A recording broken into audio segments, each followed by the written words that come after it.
The aim of this social initiative is to disseminate successful stories of our everyday living for white Ukrainian society.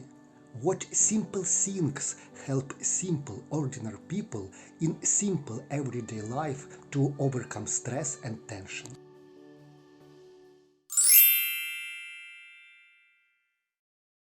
Kelly, licensed clinical psychologist and clinical neuropsychologist based in Connecticut in the United States. Hello, everybody. I am Dr. Joshua Krameyer. I am a licensed professional counselor and a licensed marriage and family therapist in Colorado in the United States. My name is Galina Itskovich. I'm a licensed clinical social worker, psychotherapist, practicing and living in New York. Hello, dear colleagues. My name is Thomas Weber. I live in Vienna, Austria, and I'm a clinical psychologist and neuropsychotherapist.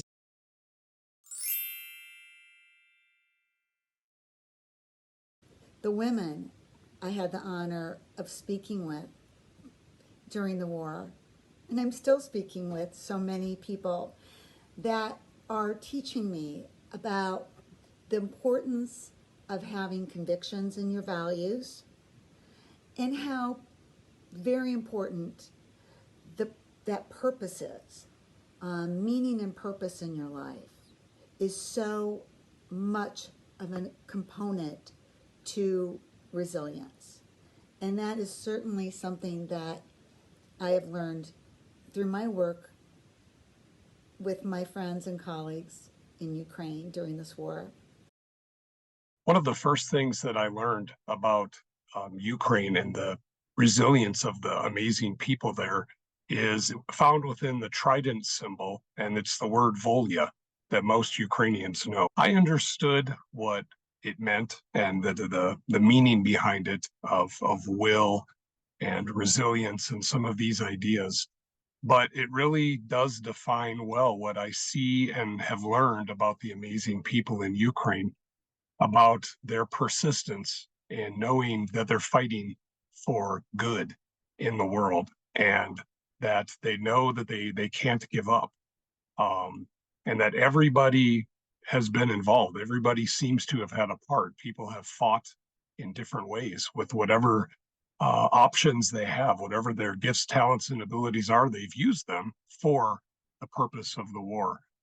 From grandmothers down to children, writing letters of support, and everybody in between, raising financial support, and the amazing army of volunteers too, who've continued to go to the front with supplies, with beans and with bullets, food and other supplies and drones and all of these things. It's just an amazing thing to see the people come together. It's inspiring. And I look forward to celebrating victory with everybody soon. First and foremost thing that I learned, I was amazed that Ukrainians sought help. People were actively seeking mental health support, not just resources for their basic needs, but also resources for their soul. And these are people who are determined to bounce back. They're determined to do well. They're determined to do right by their kids, by their family, by their family members in the military. And seeking help is a sign of strength. And this was amazing. First of all, the deep compassion to Ukrainian soldiers, cooking for them good food, call them heroes, and speak with honor about them. Another is to believe from the beginning to the Ukrainian victory and freedom, and also the great solidarity among the population. Everyone helps everyone, sharing home to refugees of war, and most important, to have understood that the Ukrainian humor dies at last.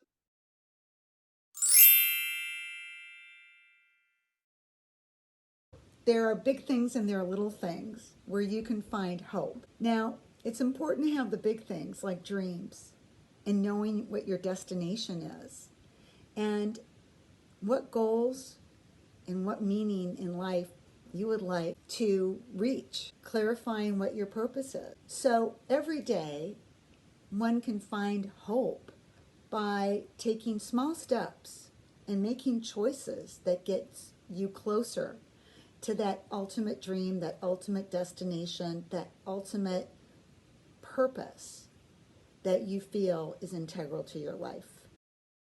The first thing that I think of is, while not quite simple, the idea of my family is relatively simple. Just the idea of my amazing wife, my three wonderful daughters, my granddaughter Luna, my son-in-law Drew, that these are the things that I have fought for and that I continue to fight for in different ways. It's what matters most to me in the world. And I wake up each day ready to be the best version of myself for them and then for the world.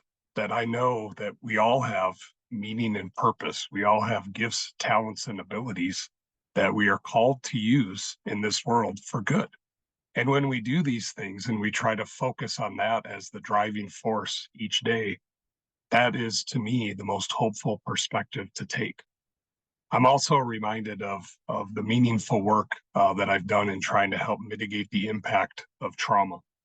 Knowing that I'm stepping into what I'm meant to do and that I have gifts, talents, and abilities to do gives me great hope, because I know that what we are doing will help.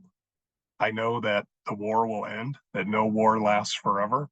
And I know, having gone through my own transition from being deployed as a soldier in Kosovo and Iraq, my last deployment in 2003, I know what it means to come back from that. And I know that there's hope in the recovery process and that we can come out of these experiences stronger than before. So while it's hard for me to imagine Ukraine and her amazing people being stronger, I know that it's going to be an amazing thing after victory, what it looks like. And I'm hoping to be a part of that. Well, the bigger the stress, the smaller those units of simple things should be. It can be a shower. Hot shower feels good in the morning. A hug feels great. A hug from a friend, a partner, even from your pet. Pets can do great hug. They are really, not cats maybe, but dogs for sure. This really helps to stay grounded, to stay regulated, to move on with whatever stress is ahead of me. A drink of water, tending to flower, repetitive actions that we need to do every day regulate mood, regulate our breathing, regulate the way we experience stresses. Also, it's important to notice tension in your body and consciously letting go. And also, smiling helps. For me, it's to hear the birds singing in the morning to wake me up, or the first cup of tea or coffee, or to read in Telegram that the Ukrainian fighters destroyed successfully all of the flying Russian bombs.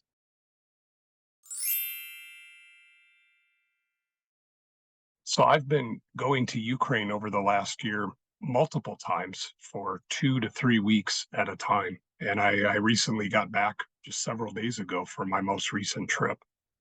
What I've noticed in myself is that, well, first of all, I had the air raid alert still on my phone, even when I came back here to Colorado. And I noticed that the impact of more frequent trips there had started to weigh on me. And the air raid alarm went off, and I noticed a mind, body, and spirit reaction in myself. So I think the first step of resilience is just being aware of the impact and acknowledging that, and then doing something about it. And what I've done is allow myself to have self-care, not feeling that self-care is selfish, like many of us can feel. It's not uncommon to have that sense, but to know that self-care is absolutely necessary. That to be resilient means to recognize the impact of something and then to do something about it and to care for yourself. So even little things like stopping to have coffee with a friend can be hugely impactful and deceptively simple at combating the impact of what's going on. I'm really lucky because I really can help others. I have this ability in me. I have skills, I have knowledge, I have my inner resource. I also hope that I can tell right from wrong, to maintain my friendships and hold on to good friendship. Also, I strongly believe that people need what I'm doing, and it keeps me going. And again, I end with laughter. I laugh at myself. That I have only one life, and to fill it daily with a good thought or idea, or a simple physical exercise, or to listen to somebody who needs to be heard.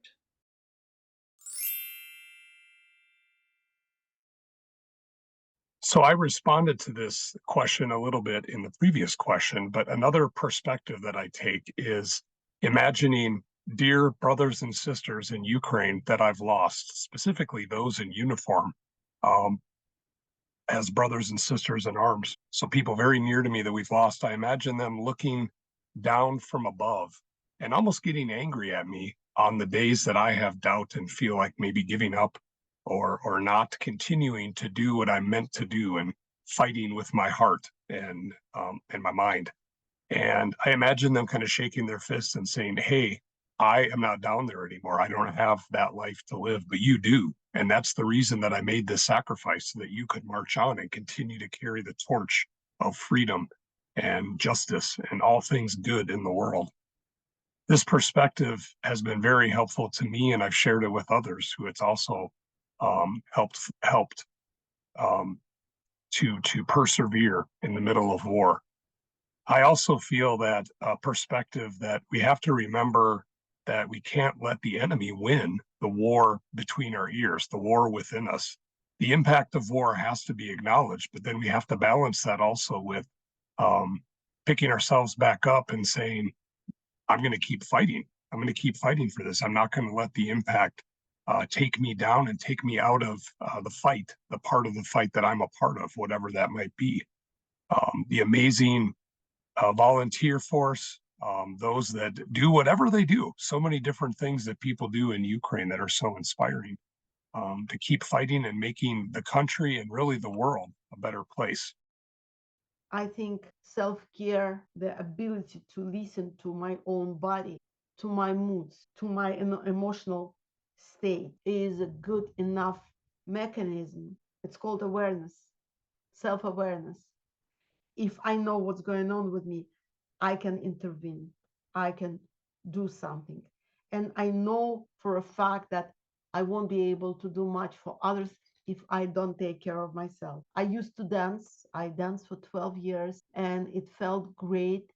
It gave me this huge emotional and hormonal support, and endorphins just kept flowing, and it carried me through thick and thin. However, when this war started and all the volunteer activities started, I felt that it could no longer sustain me.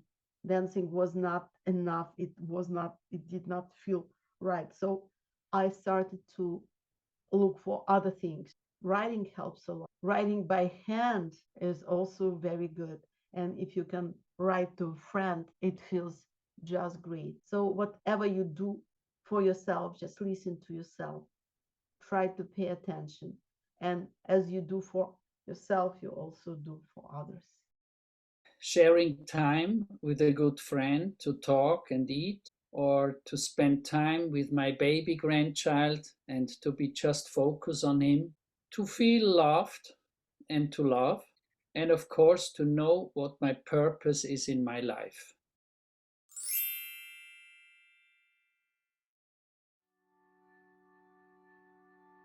The aim of this social initiative is to disseminate successful stories of our everyday living for white Ukrainian society. What simple things help simple, ordinary people in simple everyday life to overcome stress and tension.